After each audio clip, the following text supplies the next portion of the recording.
பாம்புகள் பொதுவாக கையில் கடிக்கும் அல்லது காலில் கடிக்கும். ஆனால் இந்தோனேசியாவின் காட்டுப்பகுதியில் மலையேறும் நடவடிக்கையின் போது விஷப்பாம்பொன்று தனது மர்ம உறுப்பை கவ்வியதால் ஓர் ஆடவர் கலகலத்து போன சம்பவம் வைரலாகியுள்ளது.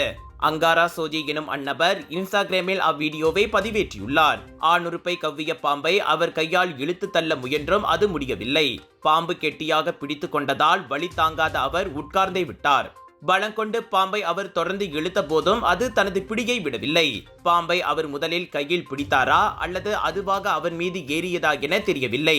வீடியோவை பார்த்தவர்களில் பலர் அதிர்ச்சியும் ஆச்சரியமும் தெரிவித்த நிலையில் நகைச்சுவையான கருத்துகளுக்கு பஞ்சமில்லை. அவருக்கும் பாம்புக்குமான போராட்டத்தில் கடைசியில் என்னவானது என தகவல் இல்லை.